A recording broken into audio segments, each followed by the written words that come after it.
Papeta pe Eeda.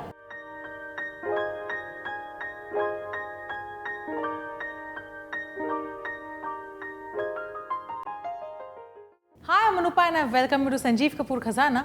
I'm here with a brand new playlist for you. This is especially for the newlyweds when they have to impress their guests at home.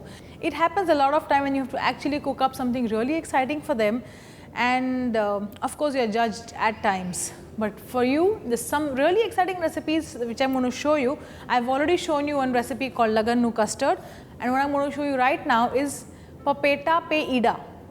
It's again a Parsi recipe. Basically, Parsis are fun-loving people and their recipes are exciting. I just love them. So one of them is Papeta pe Eeda. Papeta is potato and we're going to make eggs over a potato. And how do you do it? It's simple and very exciting. If you have to present it just the way you make it, they'll be really happy.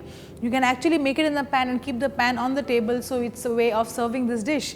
So to make Papeta pe Eeda, we need potatoes, eggs, onions, tomatoes, fresh coriander leaves, cumin seeds, chopped green chilies, salt and oil. Okay, so to begin with, let's heat up a pan.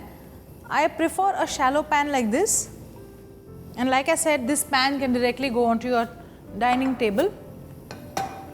So while the oil is getting heated, let's cut the potatoes. Now you see the way I cut them, they have to be cut into roundels, okay, but thin roundels like this. So try and take a medium sized potato, not a very big one.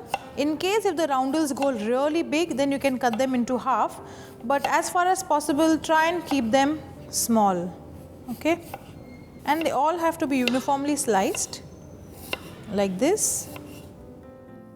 So if this is big, you cut them into half. So the reason is basically that the cooking time has to be same for all the potatoes. In case if there is a very small roundel and a big roundel, both are going to take different times to cook. So in case if the roundel is really big, cut it into half. So we'll take another one here.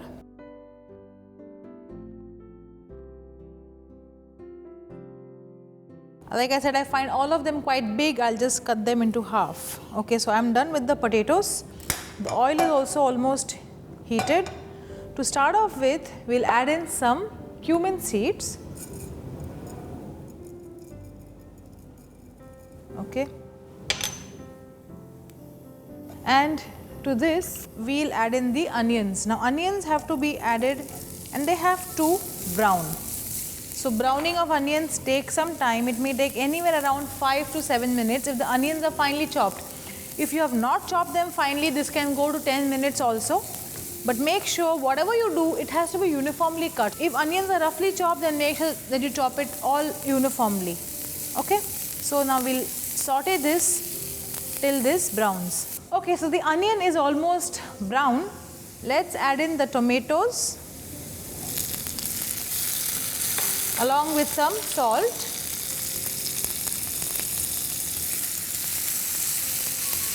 And we just have to cook the tomatoes till they go slightly soft. Actually, this is a recipe which I learned from a friend called Zenobia. Her mother used to cook amazing food and this is her recipe. And I must tell you that I just love Parsis. They are such amazing people and they have such amazing recipes. Everything, for example, a salli boti or a chicken farsha, all of them come out just perfect.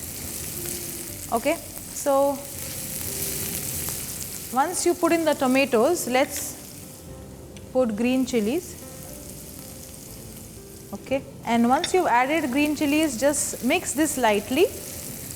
And now we have to put in the potatoes. The potatoes will go on this and try and spread it all over the pan. As far as possible, they shouldn't stick to each other like this. And just spread this.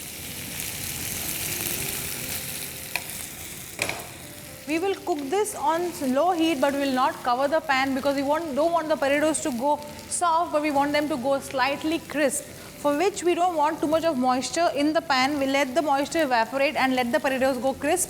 If we have cut the potatoes and soaked them in water, all the starch would have gone off, and which is why they will go crisp. So this will take some time, and we'll come back once we see that the potatoes are almost done. Okay, so here you go. The potatoes are done. They've gone slightly crisp. Now all that we have to do is lower the heat first and break the egg directly in the pan over the potato. So you can break as many eggs as you want. If you are an egg lover, you can put plenty of them.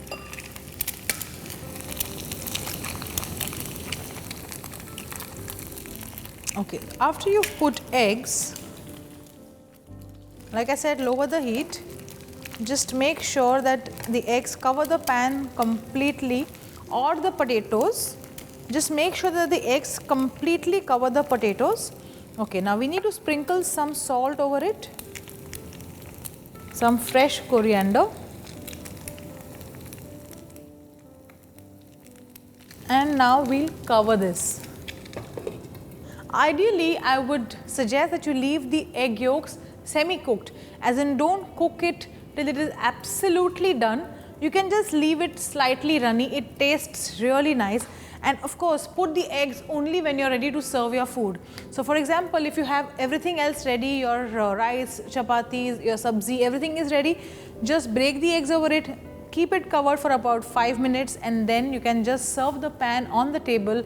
You'll have the egg yolks slightly soft, runny, and the potatoes which have gone really crisp. Imagine having it all together. Amazing. You can call this an Indian frittata. Yeah, it's something like that. But oh, actually I just can't resist. It is something so yummy, and the minute this is done, I'm going to have my portion immediately. And you also have to serve this immediately. Don't make this and keep in advance. You won't really enjoy it, because the eggs, like I said, have to stay soft, and the potatoes will have to be crisp, and you have to serve this piping hot. So this is your recipe, or this is your formula for a very happy meal for your guests. Make this, they are going to be happy. If they are happy, you are going to be very happy.